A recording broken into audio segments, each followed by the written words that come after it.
Espiritismo e Evangelho, com Gilton Carlos. O tema que nós vamos falar hoje é levantado no Evangelho em diversas ocasiões. Ao tempo de Jesus, tão relevante era ele que havia um grupo que a tinha na mais alta conta. O que foi que Jesus falou sobre a pureza? E será que ela existe em alguém aqui na Terra? Eu sou o Gilton Carlos. Aqui no Espiritismo e Evangelho nós falamos sobre as ideias espíritas, sobre temas de interesse da alma humana e sempre do Evangelho de Jesus. Hoje nós vamos falar nesse episódio sobre a pureza. É por um quarto de hora. Iniciamos repetindo uma afirmação de Jesus no Monte das Bem-aventuranças, em que ele deixou registrado no Evangelho de Mateus, através do seu evangelista, bem-aventurados os que têm puro o coração, porque verão a Deus. Essa palavra, essa ideia da pureza, quando nós olhamos lá para trás, no contexto do Novo Testamento, ela tem o seu significado. Lá, então, ela pode ser entendida de três formas: a pureza física, a pureza ritual, a ritualística, e a pureza no sentido ético. No primeiro caso, a pureza no seu sentido físico era tida em alta conta nos livros bíblicos. O seu significado era de que a higiene corporal preparava o indivíduo para se aproximar de Deus quando ele tinha boa intenção. Já a purificação física, ela era alcançada através da segunda, que é a limpeza ritualística, né? Os rituais de purificação, que já no contexto do Novo Testamento estão presentes ali na ocasião de lavar as mãos, de lavar o corpo, lavar as roupas, né? A questão da necessidade de se limpar após contato com cadáveres, para as mulheres relacionado ao período menstrual, também ao parto, que tinham, dependendo da situação, cada um tinha uma orientação do que fazer, de como fazer, ofertas no templo e tudo isso. Várias eram as formas de, através das práticas ritualísticas dentro do judaísmo, se alcançar essa limpeza, essa purificação física. O terceiro e o mais relevante em termos mais amplos é a pureza ética, que é o sentido do Evangelho. O que significa isso? Lá atrás ainda, a remoção de si das impurezas do pecado. E o que é o pecado? É o erro, é a falta em relação à lei de Deus. E quando nós olhamos isso já agora com os olhos espíritas, o pecado, ou seja, a falta, o erro em relação à lei de Deus, tem na sua raiz, na sua origem, o orgulho e o egoísmo. Então notem que o significado, ligando o significado lá de trás da pureza ética colocada por Jesus, nós temos aqui, já nestes tempos, a ideia da impureza espiritual que vem do orgulho e do egoísmo. É essa terceira que é a pureza ética que Jesus destaca. Ele combate, em muitas ocasiões, a preferência que se dá àquilo que é ritual, àquilo que é externo, em relação ao moral. É por isso que, lá no Evangelho de Mateus, capítulo 15 e versículos 18 a 20, há aquela frase muito famosa que ele diz: o que sai da boca procede do coração. E é isso que torna o homem impuro. Essas coisas é que tornam, seguindo para frente, essas coisas é que tornam o homem impuro, mas comer sem lavar as mãos, isso não torna o homem impuro. Então, olha que ele está falando, que a impureza ela está dentro e ela se exterioriza de muitas formas. Nessa ocasião, isso aqui nós estamos falando dentro do contexto do Novo Testamento, o importante para ele não é, olha o que ele está dizendo, não é mais importante comer sem lavar as mãos, tocar em moribundos, né, as pessoas em cadáveres. Lembra aquela parábola do bom samaritano, em que o homem está com a aparência de morto e passa 2 religiosos e, para não se contaminar, dão a volta pelo outro lado da rua para não se aproximar. E o samaritano vai e toca o auxilia. Então, do que ele coloca? O mais importante não é essas coisas exteriores, mas o que está dentro do indivíduo, o que o motiva. E isso está em consonância com o que está apresentado no Livro dos Espíritos. Nós falamos aqui já nos episódios anteriores, em um episódio anterior, acho que foi o de Jesus, da escala espírita, em que no topo da escala espírita, Kardec, juntamente com os espíritos, definem lá os espíritos puros. E então, do outro lado aqui, na parte oposta, o que é que torna os espíritos impuros? O que os caracteriza nesse sentido, espiritualmente falando? Agora, a revelação espírita vem dizer: esses são aqueles espíritos da terceira ordem, Kardec chamou educadamente os imperfeitos. Quais são as características desse grupo de espíritos? A ignorância, o desejo do mal, as más paixões, que por sua vez são. Aí ele entra então nas características bem claras do que são as impurezas ou as imperfeições dos espíritos: ciúme, inveja, a intriga, violências, mentiras,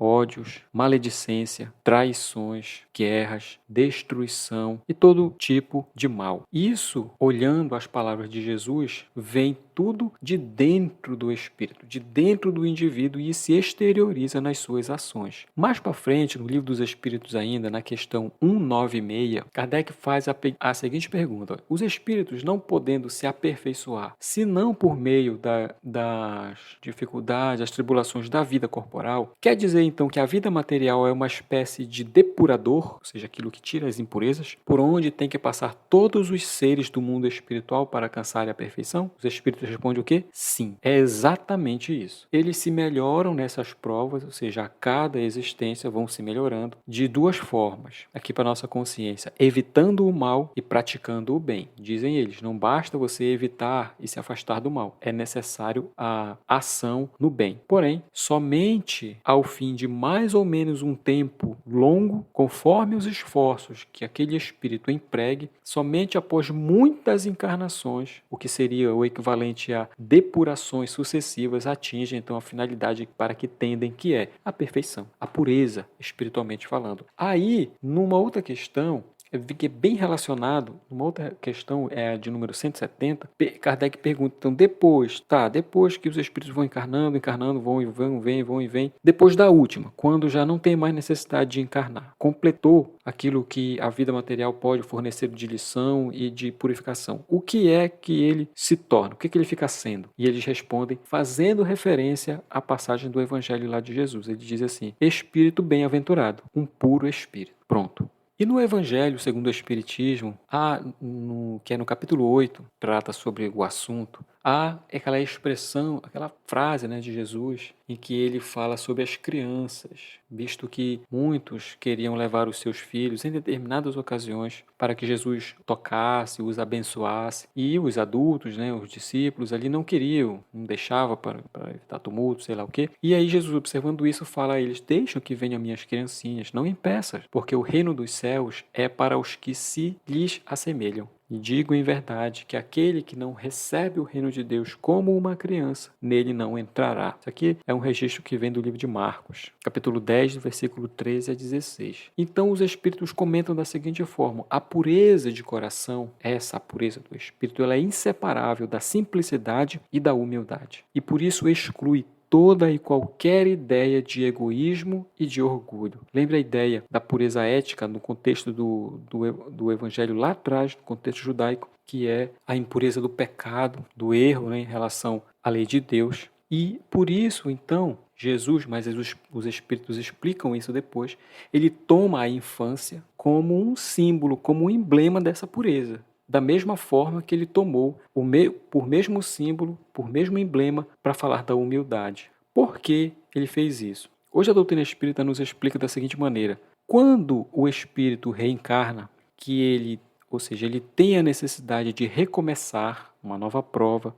de recomeçar um novo período de aprendizado, de recuperação, de reparação, enfim, tudo aquilo no momento por duas questões: o momento do esquecimento do passado, que é a interrupção temporária no acesso às lembranças das outras existências, e também Emmanuel, quando ele fala disso no livro Pensamento e Vida, ele coloca assim, bom, o livro é antigo, né, escreve no século passado lá, e ele faz uma comparação do que é a infância, o cérebro da criança. Ele coloca, como, bom, a maioria das pessoas vai entender aqui, como o cérebro como uma folha virgem, uma folha fotográfica virgem, aguardando as impressões da luz. Porque é assim mesmo, em branco. Hoje seria um HD formatado, seria uma pasta no computador aguardando os arquivos, seria qualquer coisa em branco aguardando para ser preenchida. Ou seja,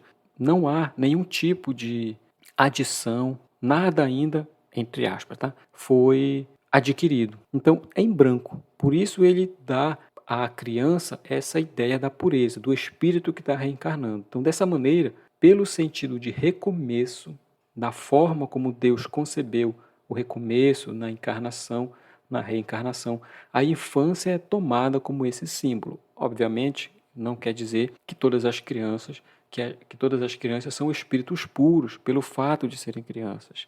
A fase corporal infantil é que dá essas características para facilitar o seu aprendizado e a aquisição, para facilitar essa aquisição de novos valores pelo espírito que veio aprender novamente. Então, pensando nisso, quais implicações que isso tem na nossa vida comum? Sabendo agora nesse sentido maior, que é a pureza, no sentido espiritual, e o nosso papel na encarnação, primeiro, o combate sistemático, isso aqui nós estamos falando do bom combate, né, nos termos que Paulo colocou, ao egoísmo. O egoísmo em nós, né? O egoísmo é da gente. O combate metódico e sistemático ao orgulho em nós, que são aqueles dois vícios morais que dão origem a todos os outros. São aqueles que nos caracterizam como os seres, como espíritos imperfeitos. A compreensão, terceiro, de que nós somos espíritos em aprendizagem material, aqui na matéria. E esses vícios morais, que nós preferimos chamar assim,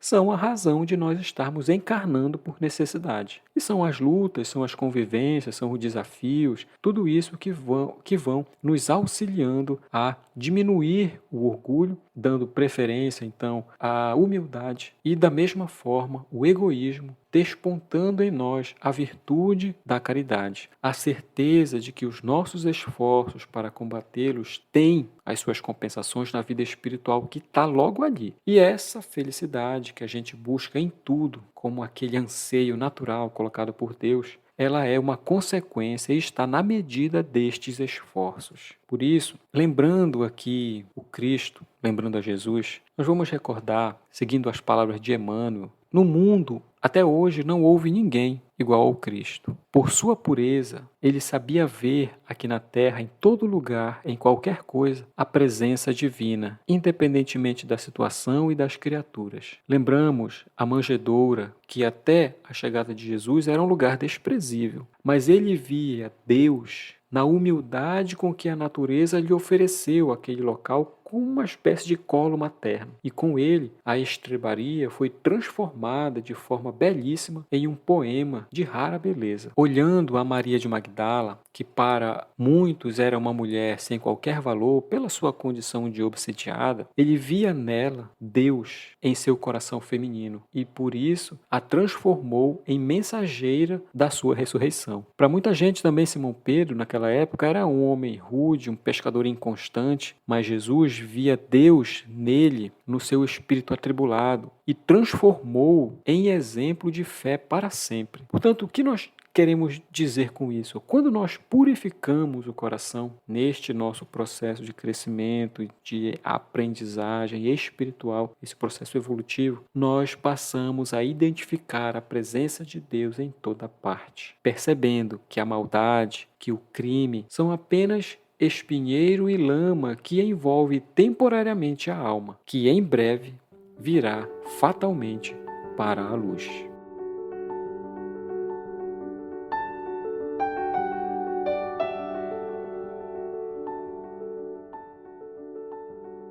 A todos que estão escutando, muito obrigado por estes minutos que nós passamos juntos. Espero vocês no nosso próximo episódio. Lá no Instagram, você pode seguir a gente também para interagir melhor nos conteúdos, no Espiritismo e Evangelho ou no meu pessoal Gilton Carr. Converso com todos que acessam lá e me mandam mensagem. E na postagem eu vou fazer em relação a esse episódio, eu vou deixar lá as referências para auxiliar aqueles que têm mais interesse em conhecer. Um abraço a todos e que Jesus os abençoe.